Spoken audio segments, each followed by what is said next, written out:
Olá, gente, boa noite. Boa noite a todos. É um prazer a gente estar aqui mais uma vez, né, nessa reunião dos residentes de medicina de emergência de BH. E hoje a gente vai estar apresentando para vocês, não um caso clínico, mas um caso clínico que nos fez pensar e repensar muito na maneira de abordagem, né, Hannah? Isso. Dos pacientes e familiares. E a gente vai entrar numa área de comunicação de más notícias, e também a gente vai dar uma pincelada sobre o protocolo de morte encefálica. Uhum.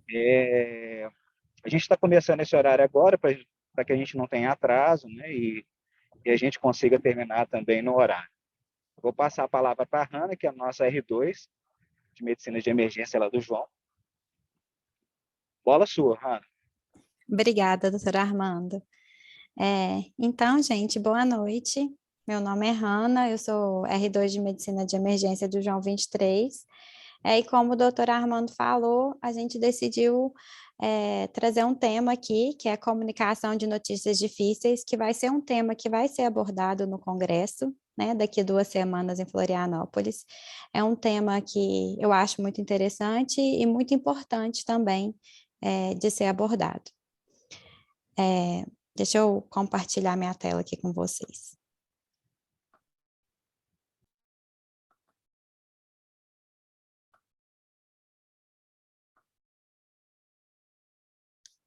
Vocês estão vendo direitinho a tela?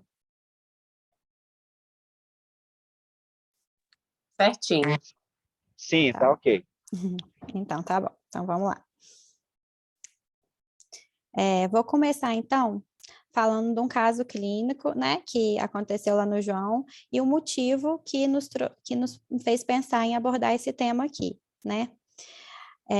Então, um paciente, um adolescente de 15 anos, foi vítima de um capotamento na cidade de Guanhães.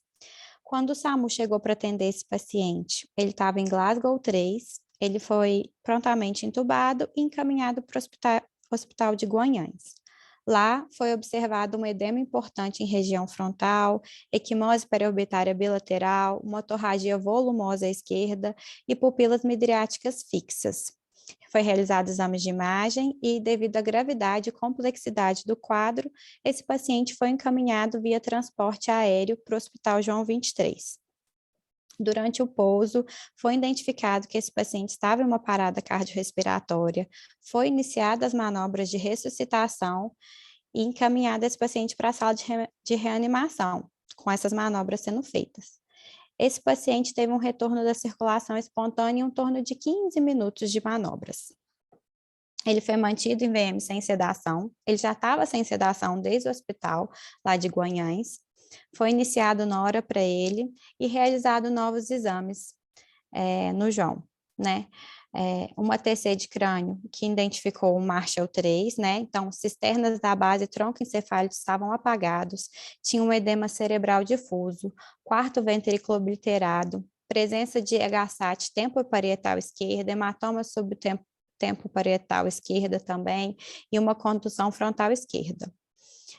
E a TC de cervical dele mostrava uma fratura de odontoide, mas sem lesão ligamentar aparente.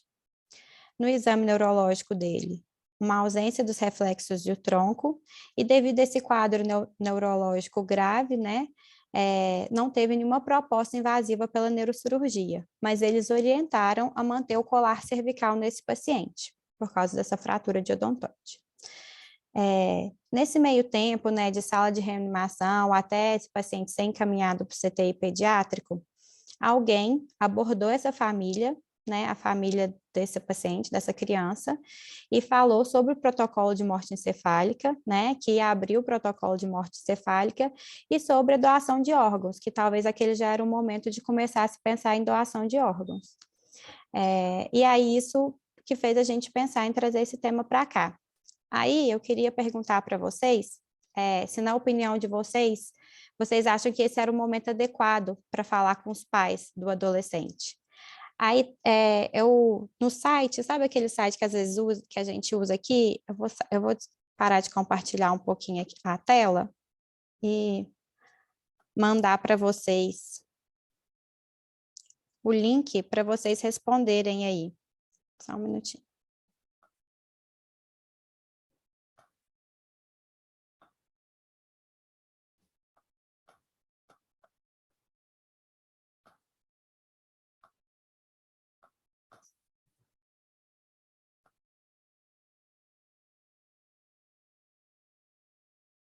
Só um minutinho, deixa eu ver aqui.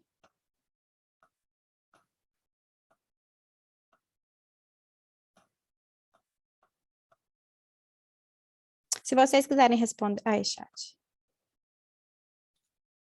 Se vocês quiserem entrar aí pelo link que eu estou mandando no chat e responder aí essa pergunta, ou se vocês quiserem até responder diretamente no chat mesmo o que vocês acham, se vocês acham que foi feito de maneira adequada, se esse era o momento correto para abordar esses familiares.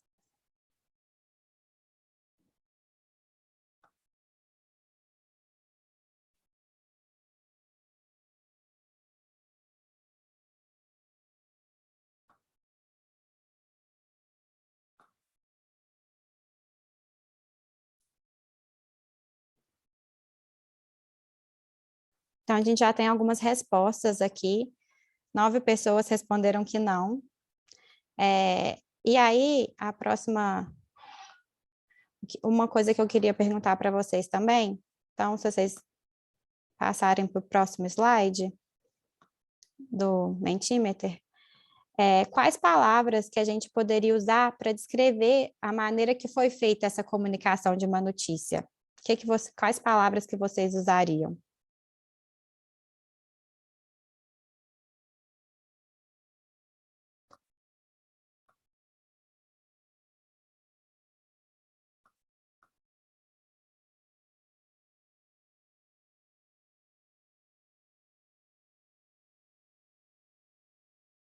Aqui para mim, então, estão aparecendo algumas palavras interessantes: precoce, intempestiva, inadequada, sem empatia, apareceu algumas vezes aqui, descuidada.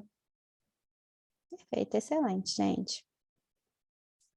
Sem empatia aqui mais vezes, catastrófica, egoísta aqui, momento inoportuno.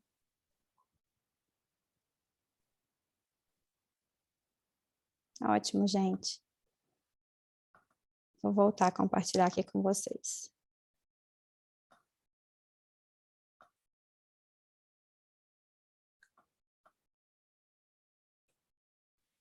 Então, gente, realmente, né, todas essas palavras que foram usadas, eu concordo, né, foi feito de uma maneira inadequada, intempestiva, agressiva, né? Então, vamos falar como é que deveria ter sido feito, né, que poderia ter sido feito nesse caso. Primeiro, vou entrar aqui na comunicação, né? Como é que a gente deveria fazer uma comunicação de uma notícia difícil? O que é comunicação?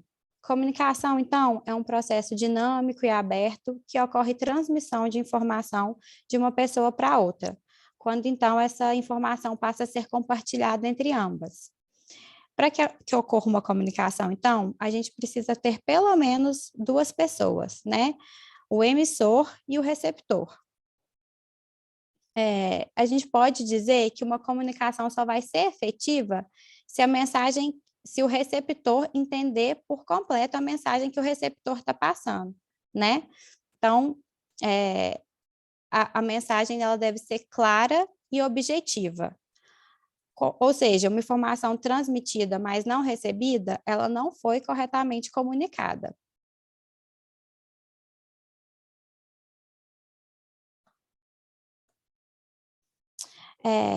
Então, se eu quero estabelecer uma comunicação eficiente, é fundamental que o outro entenda perfeitamente o que eu quero dizer, né? Aqui a gente tem uma chargezinha que eu achei bem interessante, que cabe aqui, é que às vezes a gente fala uma coisa e a outra pessoa não está entendendo o que a gente está falando, né? Tipo, esse pinguinzinho falando nada, nada, e o outro não entendendo nada, né? E aí ele acabou sendo comido por uma baleia. E outra coisa também, essa frase que me chama muita atenção, entre o que eu penso, o que eu quero dizer, o que eu digo, o que você ouve, o que você quer ouvir e o que você acha que entendeu, há um abismo. né? Então, aqui, gente, a gente é responsável pelo que a gente diz e pelo que o outro está entendendo, né? Então, por isso que a gente tem que certificar que a pessoa está entendendo perfeitamente a mensagem que a gente quer passar. A comunicação, então, ela pode ser dividida em comunicação verbal e comunicação não verbal. Embora a diferença entre elas seja relativamente fácil, né, de definir, é importante saber que cada uma é, é relevante, né, na hora de transmitir nossas informações. A comunicação verbal, então, ela é definida como toda a linguagem falada ou escrita e é toda a mensagem transmitida através das palavras. E ela tem algumas finalidades. Por exemplo, a finalidade de expressão, então, transmitir uma informação, de clarificação, né? Perguntar para entender, clarear alguma pergunta, ou seja, perguntar para o paciente, e aí, quando que iniciaram os seus sintomas, então? Como que são esses sintomas? Teve alguma piora? Teve alguma melhora, né? Validação também é uma finalidade da comunicação verbal, né? Então, validação de algum combinado, da compreensão do paciente. Então, peraí, o que você me disse foi que sua dor começou ontem, está piorando, né? Foi isso mesmo que o senhor falou, é isso mesmo que eu entendi. Você está entendendo, então, que a partir de agora você vai tomar essa medicação para controlar a pressão e você tem que tomar ela para o resto da vida, você está sabendo a importância disso, né? Validar um combinado entre as duas partes. E nós temos também a comunicação não verbal. A comunicação não verbal, então, ela é todas as outras formas de emissão da mensagem, né? Então, o gesto, o olhar, a postura corporal, a maneira de tocar outra pessoa, o contato visual, o tom da voz, né? Tudo isso é uma comunicação não verbal. Eu acho que a expressão o corpo fala resume bem o conceito de comunicação não verbal. E ela tem algumas finalidades também, né? A finalidade de acolher, de demonstrar interesse, de demonstrar carinho, afeto, empatia pelo outro, né? Às vezes o verbal, quando a gente está falando, né, as palavras, a gente consegue mascarar um pouco, tipo, falar, tentar dar um sorriso e falar uma coisa assim, mas o não verbal é muito difícil de esconder, né? Às vezes a gente fala uma coisa, mas faz uma cara que não está condizendo com aquilo que a gente está falando, né? Então, por isso a gente tem que ficar muito atenta com a nossa comunicação não verbal. A comunicação não verbal, então, também tem outras finalidades, como complementar o verbal, né? Então, mostrar para esse paciente, quando você segura a mão dele, quando você toca no ombro, eu estou aqui, eu estou do seu lado, estou te dando apoio, né? Substituir o verbal, às vezes, um abraço ou o silêncio, né? É uma forma de substituir as palavras, de estar próximo ali. Enfatizar o verbal, não, peraí, vamos aqui conversar melhor, deixa eu te explicar o que está acontecendo aqui, né? E a gente tem que tomar muito cuidado, como eu já falei, com contradizer o verbal, né? Às vezes a gente está falando uma coisa, mas nossas expressões faciais estão demonstrando outra. Isso é muito perigoso, né? Porque quando a gente mente nesse sentido, a gente quebra o vínculo com a família, a gente quebra o vínculo com aquele paciente, né? Então a gente tem que ser muito honesto na nossa conversa, muito transparente e ser vulnerável mesmo, mas a gente pode falar, eu não sei se esse remédio vai fazer efeito, eu não sei se a gente vai precisar de outros procedimentos, né? Então, a honestidade aqui é muito importante.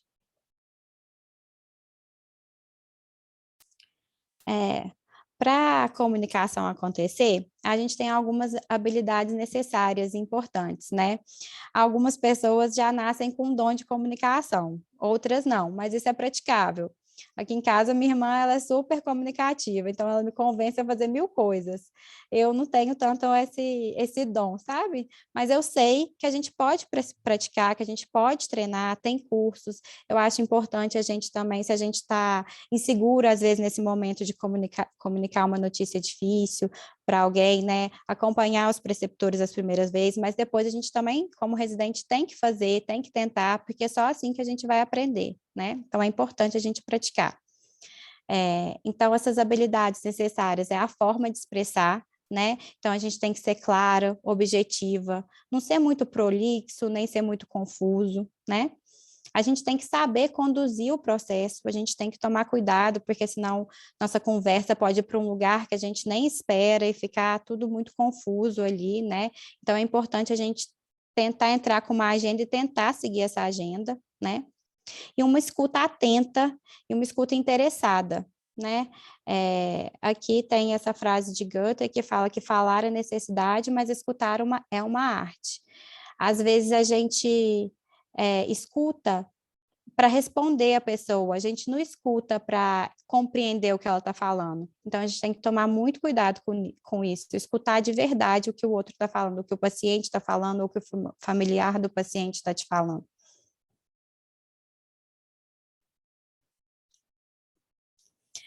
Agora que a gente falou da comunicação, eu vou falar o que seria uma má notícia, uma notícia difícil, né?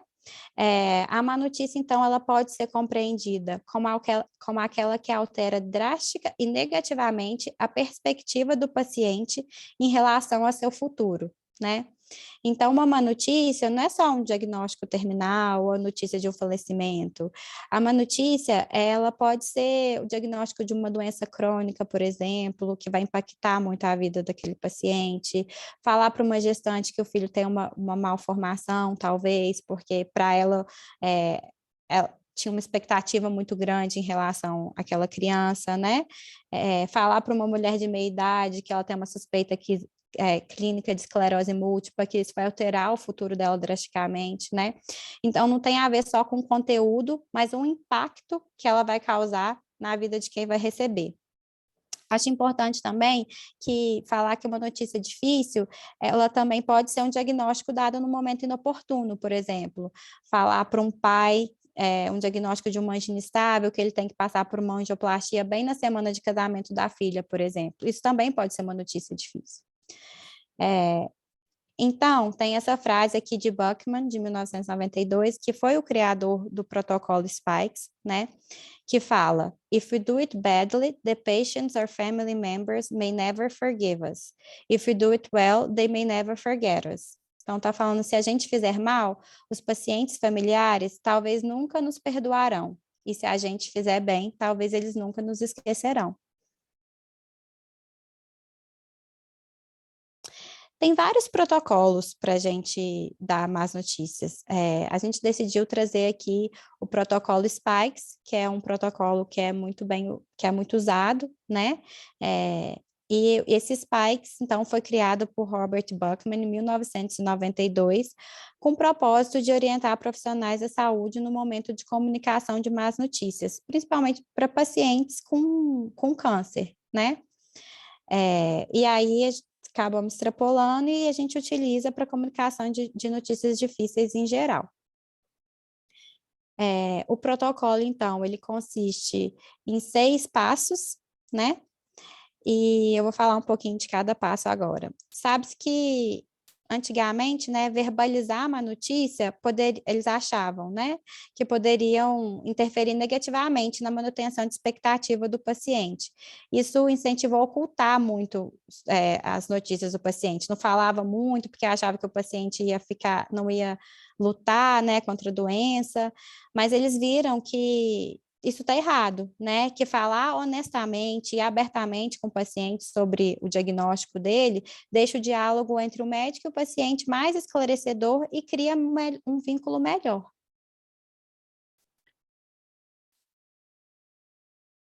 Então, vamos lá. A primeira etapa, né? O S de Spikes é o setting up, que é o planejamento da entrevista, né? Que é a etapa de preparação, que é uma etapa super importante. Então, nós, médicos, profissionais de saúde, a gente tem que revisar o plano de transmissão da notícia, né? Então, na nossa cabeça, a gente vai revisar tudo que a gente quer falar, a gente vai ver o prontuário do paciente novamente, a gente vai ver os exames, todos deles, todos os exames recentes, todos que foram feitos até o momento, né? Então, a gente tem que nos preparar para possíveis reações emocionais que o paciente vai ter e também para as perguntas difíceis, né? É importante também o ambiente que a gente vai dar aquela notícia, né? Então, tentar buscar a privacidade, um ambiente mais, mais privado mesmo, que dê condição de uma discussão focada e sem distração para tentar conectar com o paciente. Eu sei que a gente mexendo, né, trabalhando com emergência, a gente não tem esse ambiente específico, mas a gente vai fazer o melhor que a gente pode, né? Às vezes mais num cantinho, ou se a gente estiver no polo, tiver como puxar a cortina, né? Fazer da melhor maneira possível que a gente conseguir, né? É importante, então, a gente conectar com o paciente. E também, muito importante aqui nesse momento, é envolver pessoas importantes para aquele paciente, né? Então, não pessoas que a gente considera importantes, pessoas, né, se for o caso, claro, se, né, o paciente puder escolher, pessoas que são importantes para ele, né? Quem ele queira que esteja com ele naquele momento difícil, né? É importante, então, para o profissional assumir, ser neutro, né? Ter um contato visual e ser muito cuidadoso nesse momento. A segunda etapa, então, é o P de perception, né? Percepção. A gente vai avaliar a percepção do paciente, o que ele sabe sobre o caso dele, né? Então, tem essa premissa aqui, antes de contar, pergunte, né? Então, perguntar para o paciente, e aí, o que você sabe do seu caso? O que te falaram até agora? Qual informação você já recebeu do seu caso clínico, né? Isso é muito importante para verificar o quanto que aquele familiar ou que aquele paciente sabe da doença, né? E para a gente identificar as lacunas existentes entre realidade e expectativa, né? Entre as expectativas do paciente e a realidade, né? E a gente conseguir adequar a informação conforme a compreensão do paciente, né? É nesse momento aqui que esses conhecimentos obtidos vai ajudar a gente a retificar e moldar a conversa, né, para anunciar aquela má notícia.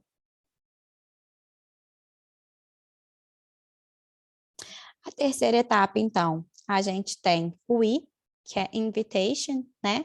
É convidar o paciente a saber sobre o estado de doença dele, né? Avaliar o quanto que ele quer saber ou que ele não quer saber daquela doença, porque às vezes ele não quer saber tudo, né? Saber se ele quer saber todos os detalhes, cada exame, né? Ou se ele só quer um esboço geral do caso, né? Então, pode perguntar para ele de que maneira que você gostaria de ser informado sobre o resultado dos seus exames, né? Você tem interesse em saber tudo sobre o seu caso. E se a gente não está lidando com o paciente, se a gente está lidando com o familiar do paciente, é importante a gente saber se a gente está conversando com o familiar mais presente no caso, né? Porque a gente está perguntando ou conversando com o irmão, mas não é um irmão que não é nada presente, que não sabe nada da vida dele. Tem outro que mora com ele, que está sempre com ele. Então, é importante a gente saber com quem que a gente está comunicando e conversando, se não é diretamente com o paciente, né? Ô, Então, a Hanna, gente... Oi. é só fazer um adendo aí, Ah, no que você disse, importantíssimo, mas às vezes o paciente não quer saber da evolução da sua doença, não, naquele momento ele não quer. sim. Mas é importante que a gente se coloque à disposição do paciente para que, se no futuro mudar a sua opinião sobre a evolução, né, a gente possa fazer isso. Perfeito. Então, a gente sempre tem que perceber o que ele quer, o que ele não quer, e a gente tem que considerar e respeitar a decisão daquele paciente, né? É isso mesmo. E se em algum momento, igual o doutor Armando falou, nos colocar disponíveis para esclarecer no momento futuro. A quarta etapa, então, o K, que é de knowledge, né? Que a gente vai dar o conhecimento, a gente vai dar a informação para o paciente, né? Essa fase aqui, normalmente, a gente inicia com um preparo, né? Anunciando que más notícias vão ser reveladas, por exemplo, infelizmente eu não tenho boas notícias, ou infelizmente as notícias não são as melhores. Isso a gente consegue dar nem que seja alguns segundos ali para aquele paciente se preparar um pouco para o que vai ouvir, né? É importante a gente introduzir o assunto aos poucos, né? E verificar se o paciente está entendendo tudo que a gente está falando, né? É importante a gente ser claro, objetivo, evitar muito rodeio, né? Evitar termos técnicos e científicos. Então, a gente vai adequar nossa linguagem para a linguagem do paciente, né? Nessa conversa que você está tendo com ele, você vai ver como que ele fala para a gente adequar a nossa linguagem e não ser muito científico, senão ele não vai entender nada do que a gente está falando, né? E é importante também a gente evitar uma dureza excessiva. Eu acho que o doutor Armando até que estava contando um caso de um profissional que atendeu e falou assim, olha, você veio tarde demais, agora não tem muito que eu possa fazer para você, né? Então a gente tem que tomar cuidado com as palavras que a gente está falando, não só com o não verbal, mas com o verbal também é muito importante.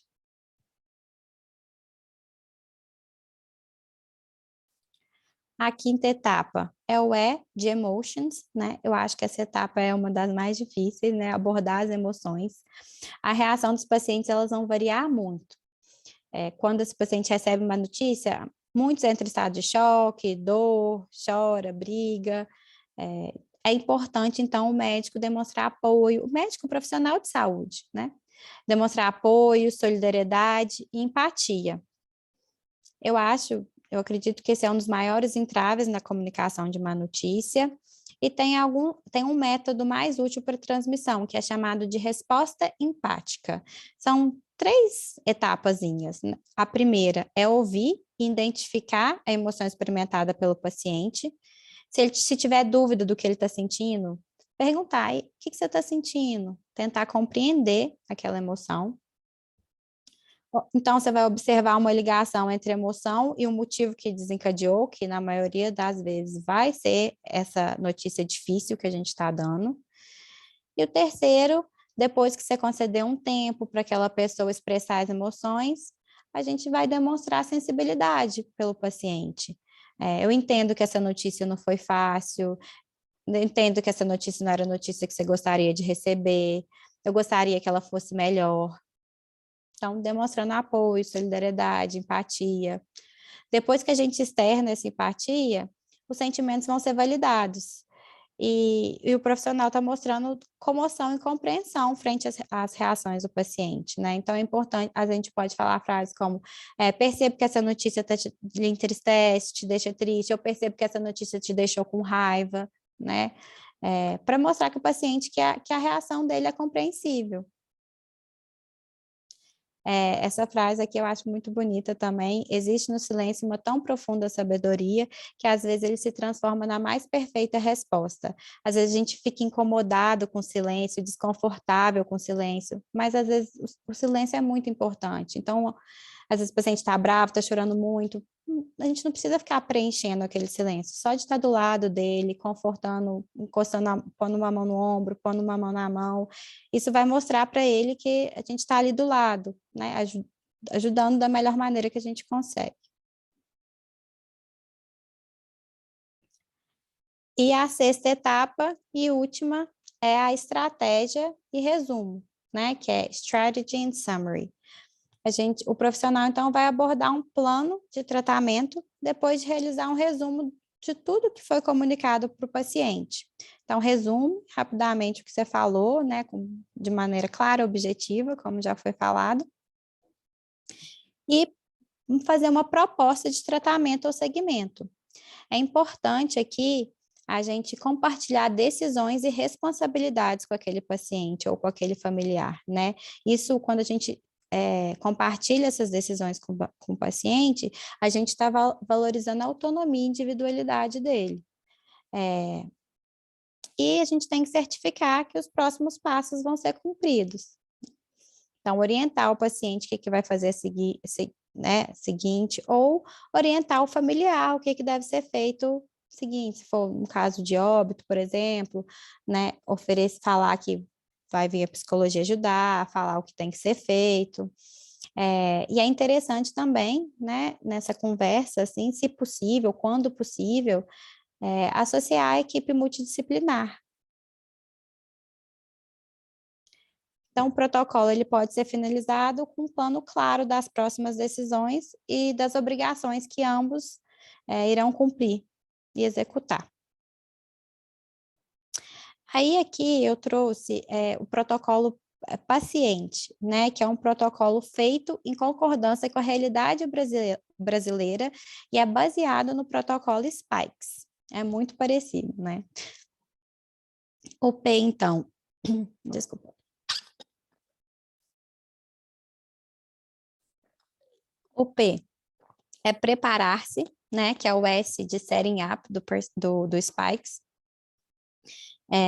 Então, toda aquela preparação que a gente já falou, né? Então, saber todo o caso do paciente, estudar tudo direitinho, achar um ambiente adequado, envolver pessoas que o paciente queira que sejam envolvidas, ou falar conversar com os familiares que cuidam daquele paciente, que são responsáveis por aquele paciente.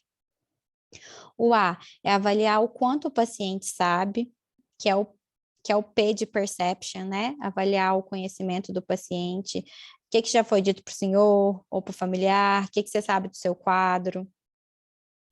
Perguntar antes de contar. O C é convidar o paciente para a verdade, né? Usar frases como, o senhor é daqueles que gosta de saber tudo, todos os detalhes da sua condição de saúde, prefere que um familiar seja informado, é importante, igual falei também, é importante saber se você está falando com um familiar correto e deixar o paciente decidir se realmente ele quer saber ou não tudo da doença dele, né? Às vezes, naquele momento, ele não quer saber. Então, igual o doutor Armando falou, se colocar à disposição no futuro, se necessário. O I é informar, né? Informar o paciente de forma clara, objetiva, sem rodeios. O E são as emoções que a gente já falou, então solidariedade, empatia, cuidado, né? Falar, eu posso perceber que está sendo muito difícil para você, eu gostaria que a situação também fosse diferente. É o silêncio, igual eu já tinha falado. O N aqui, que não está no protocolo SPIKES, mas é muito importante, eu acho que a gente tem que sempre lembrar de não abandonar o paciente, né? Nesse momento aqui é um momento que o paciente já está muito fragilizado, ou o familiar já está muito fragilizado, né? Então, a gente tem que tomar cuidado com as palavras, igual eu falei antes, cuidados com frases como não tem mais nada que eu possa fazer por você, né? Você deveria ter procurado ajuda antes. É importante a gente enfatizar que, independente do curso da doença, a equipe de saúde, independente do que acontecer, a equipe de saúde vai estar próxima, vai estar auxiliando, seja para aliviar um sintoma, uma dor, né? Isso gera segurança e conforto para o paciente e para os familiares. E o TE é traçar estratégias, plano de cuidado. O que a gente vai fazer a partir de agora? Igual eu falei, é importante a gente compartilhar as decisões com o paciente, né? Isso gera autonomia e individualidade para o paciente.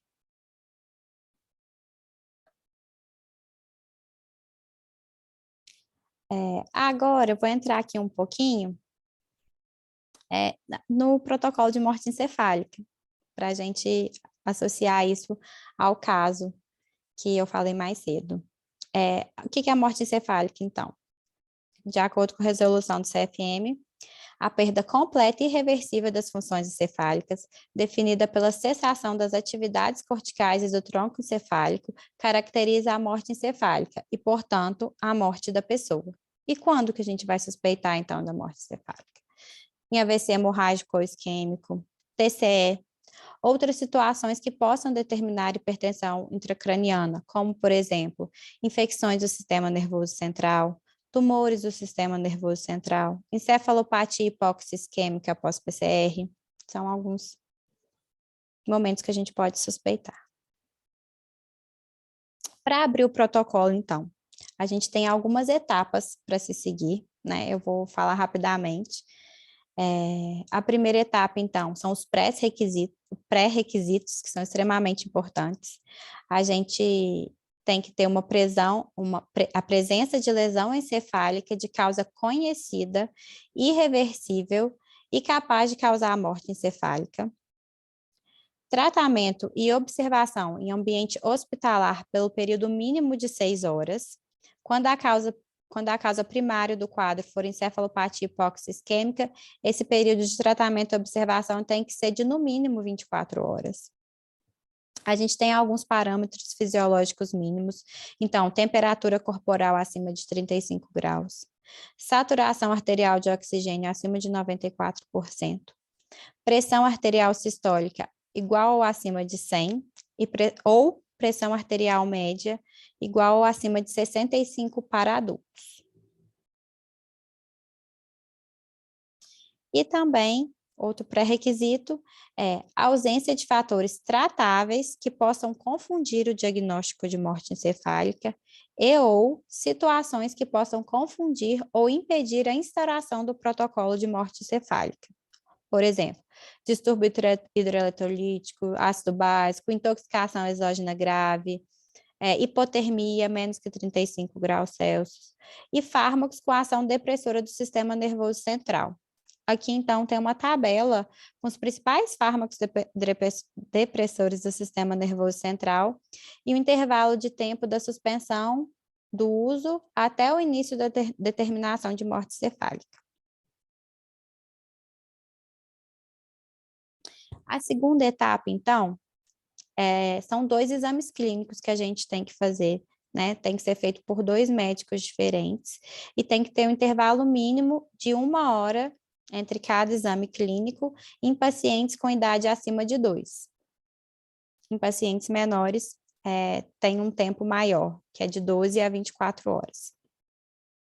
Então, esses exames clínicos vão consistir de avaliar um coma não perceptivo, Glasgow 3, e a ausência dos reflexos de tronco, de todos.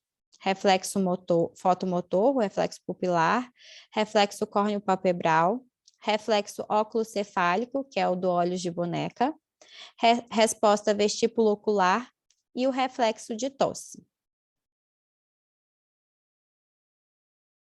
E a terceira etapa é o teste de apneia, que é para confirmar a ausência de movimentos respiratórios após a estimulação máxima dos centros respiratórios em presença de PaCO2 acima de 55 milímetros de mercúrio. Esse teste é feito apenas uma vez. E tem todos os detalhes para fazer esse teste, mas que eu não vou entrar muito aqui agora, nesse momento. E a quarta etapa são os exames complementares. Aqui no Brasil, a gente ainda tem que fazer esses exames complementares. Em alguns outros países, acho que da Europa, esses exames complementares não são necessários. Mas aqui no Brasil, de acordo com a, né, sempre foi e continua sendo necessários.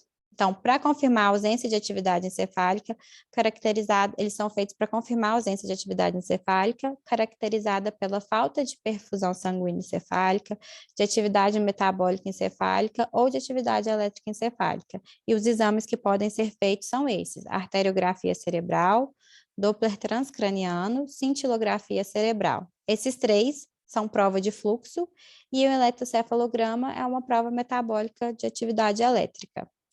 Em alguns casos, assim, por exemplo, quando o paciente é craniectomizado ou tem a fontanela aberta, bebês, né, crianças menores, a gente dá preferência para a prova metabólica.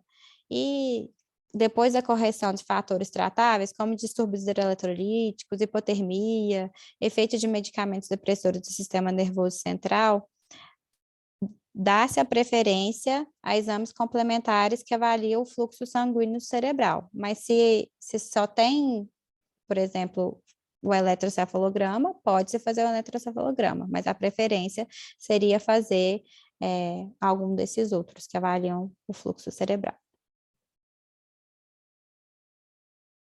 E a quinta etapa seria o termo de declaração de morte encefálica e a declaração de óbito. Aí aqui, trazendo então a conclusão, né, do caso que a gente estava conversando, né, que a pessoa que abordou esses familiares no poli durante o atendimento fez com todas aquelas palavras que vocês usaram lá, né, então de uma maneira inadequada, intempestiva, agressiva, sem empatia, né, ela não utilizou uma comunicação de notícia difícil de uma maneira eficaz, né? Então, ela estava num ambiente inadequado, foi um momento inadequado, faltava todas as informações, então ela tinha coletado todo o caso do paciente, né? E foi feito de uma maneira inadequada. Por que que a gente trouxe aqui o protocolo de morte encefálica, então? Porque para esse paciente, ela ter abordado a doação de órgãos ou ter abordado o protocolo de morte encefálica, nem caberia para esse paciente. Primeiro, porque esse paciente não estava numa observação em ambiente hospitalar por no mínimo 6 horas, né? E ele ainda, apesar da TC dele já ser catastrófica desde o começo, ele ainda teve uma parada com duração de cerca de 15 minutos, que poderia fazer a gente pensar ou não, é questionável se esse paciente deveria ficar 24 horas, né, em observação. Além disso, ele era um TRM cervical alto, né? Tinha essa fratura odontoide tipo 2, que não tinha como realizar todos os reflexos, então não tinha como fazer aquele reflexo do olho de boneca, né? Apesar de não ter uma lesão ligamentar aparente, a gente não podia tirar o colar cervical dele para avaliar, porque senão a gente poderia causar essa lesão. Então, ele não se enquadrava no protocolo de morte encefálica.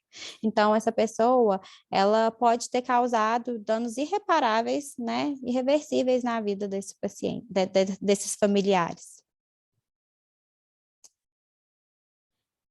Eu acho que também é importante salientar aqui que quando a comunicação sobre morte encefálica e doação de órgãos ela é feita de uma maneira eficaz, aumenta a possibilidade dos familiares aceitarem a doação de órgãos.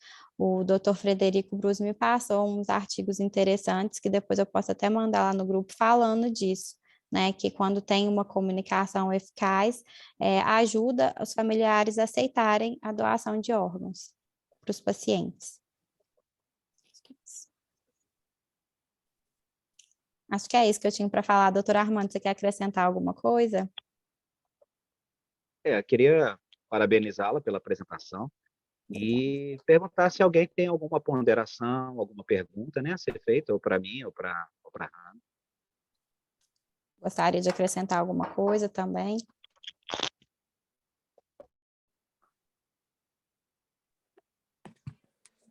Natália? Não, muito boa aula. Eu acho que, Hannah, você tem habilidade de comunicação, sim, viu? Não é só sua irmã. Obrigada. Também acho. Eu treinei muito. É coisa que a gente não para conversar a respeito, né? De comunicação, e eu acho que tem que ser cada vez mais presente em aulas mesmo. E você abordou bem completa, né? Obrigada. Mais alguém? Eu queria te provocar um pouco, Hannah. Pode falar. Você passou para a gente umas informações iniciais sobre o caso, né, numa linha do tempo, e depois convidou o pessoal para poder comentar um pouco sobre uma percepção do que tinha, do que as pessoas tinham achado sobre a comunicação. Só que você não tinha dado muitos detalhes, não. Bem poucos, na verdade. Não dava nem para a gente julgar se os spikes foi ou não usado. Entretanto, os julgamentos, as palavras que apareceram, elas foram bastante negativas em relação à avaliação. Eu queria que você comentasse assim, por que você acha que levou a pensar nisso? Que tipo de informação que você deu no começo que resultou ali nessa percepção de todo mundo aqui? 2, você dividiu em duas, você dividiu a pergunta em 2 momentos. Você, a comunicação foi dada a notícia de possibilidade de morte encefálica e a outra de doação de órgãos. Queria que você comentasse sobre o se as duas foram igualmente inapropriadas ou se teve alguma das duas que você julgou que foi um pouquinho pior. E se é isso, depois a gente pode discutir um pouquinho a partir disso. Não sei se talvez, assim, eu já estou trazendo o tema, né, falar comunicação e notícia difícil. Realmente, eu não dei muito falando muito o que aconteceu naquele começo, né? Mas assim, que eu acho que a segunda pergunta, vou responder essa segunda pergunta. Eu acho que em relação, eu não sei se teria algum pior, né, abordar, falar sobre o protocolo de morte encefálica ou a doação de órgãos, qual que seria pior, né? Mas eu acho que aquele momento não era um momento adequado e oportuno, tipo assim, não era o momento correto para fazer aquilo. É muito difícil a gente julgar, a gente não sabe o que aconteceu. Às vezes aquela pessoa estava tentando pensar melhor, né? Tipo assim, nossa, talvez a gente consiga doar órgãos, ajudar outras pessoas, né? Tentando pensar o melhor, né? Para outros casos, para ajudar outras pessoas. É muito difícil julgar mesmo, sabe? Mas eu acho que eu quis trazer isso aqui para a gente ficar mais atento com a forma que a gente passa as informações, com as informações, né? Ser mais cuidadoso, assim, no momento adequado, ter certeza de todas as informações. Nesse caso, para esse paciente, nem caberia entrar com um protocolo de morte encefálica. Então, por isso que eu acho que talvez esse setting up, né, ter certeza, perceber tudo, se preparar mesmo, não é tirar muito tempo, perder muito tempo, igual eu falei, a emergência, às vezes, as coisas acontecem muito rápido, né? Mas, assim, ter pelo menos uma visão maior um pouco do quadro, assim, ter um pouco mais de atenção, talvez. Eu acho que quando essa pessoa abordou a morte encefálica, eu acho que ela quis trazer na jogada a doação de órgãos mesmo, para ajudar outras pessoas mesmo, mas isso naquele momento era uma família que estava muito fragilizada, e no final das contas, mesmo que aqueles familiares quisessem doar os órgãos, eles não iam poder doar, porque aquela criança não se encaixava no protocolo de morte encefálica.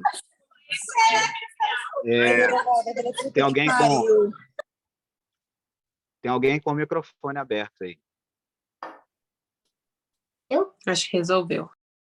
Eu mutei a pessoa. Eu queria acrescentar uma coisa à fala da Hannah.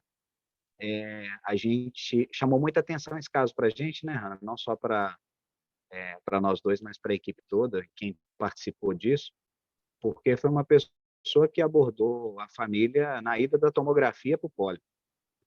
Então, assim, nos chamou a atenção a questão da comunicação, e que eu acho que é mais importante, o objetivo da aula é fazer com que a gente tenha o conhecimento de como, da forma mais adequada, de estar fazendo essa comunicação das más notícias.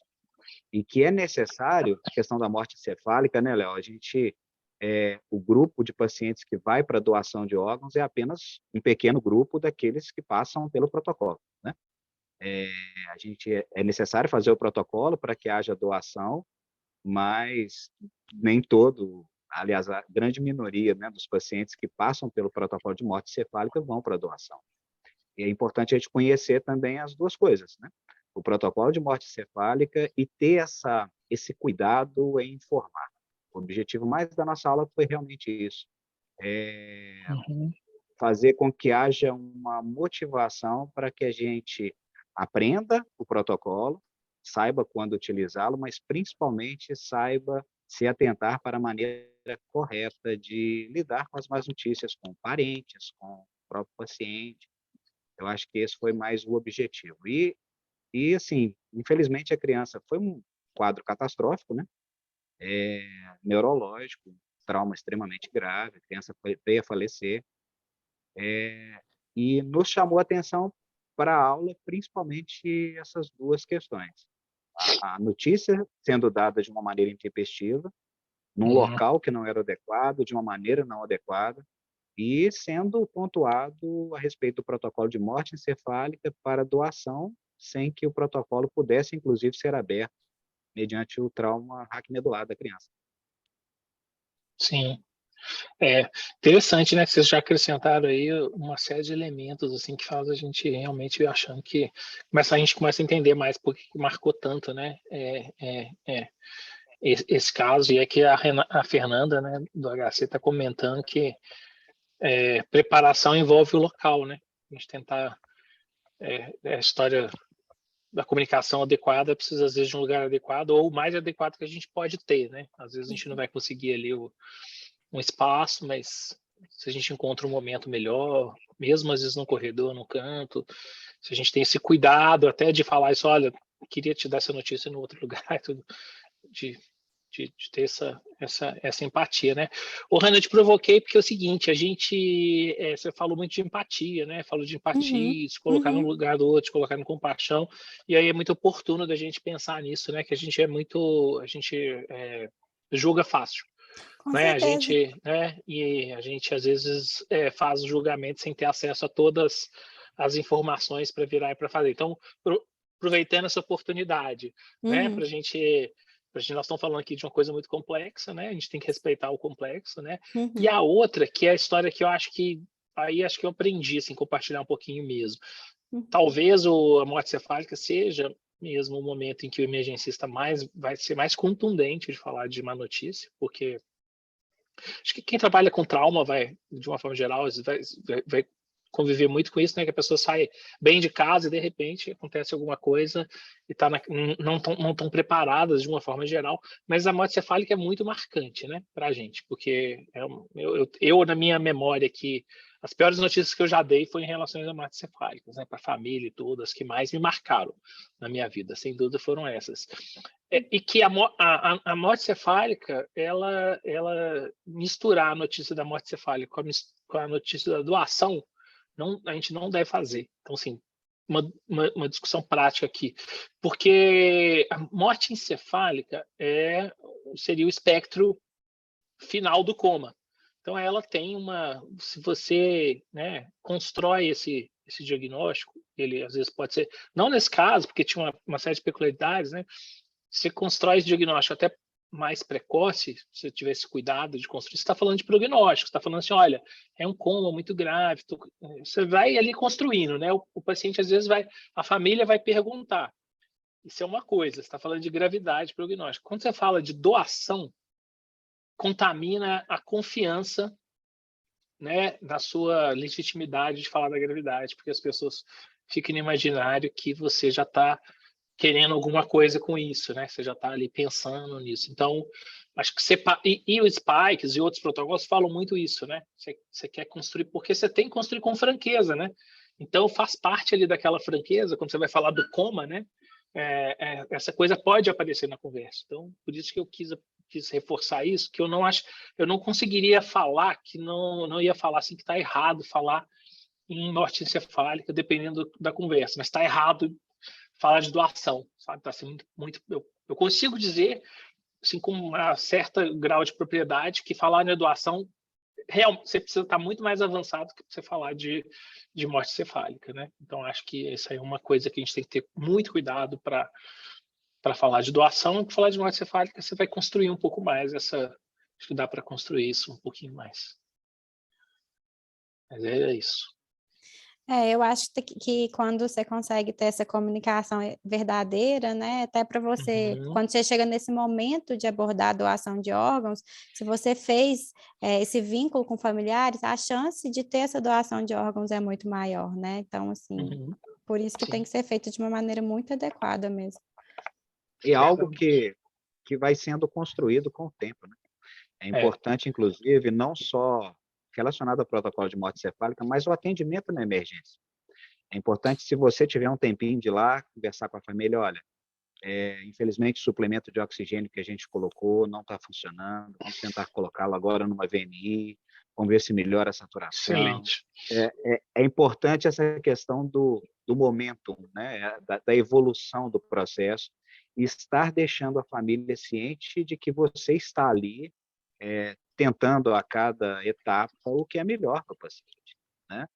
E levando essa informação. Eu comentei até numa discussão junto com a Hannah e com outros alunos, a respeito da angústia que, em muitos lugares, o familiar do paciente tem relacionado a um processo cirúrgico, por exemplo.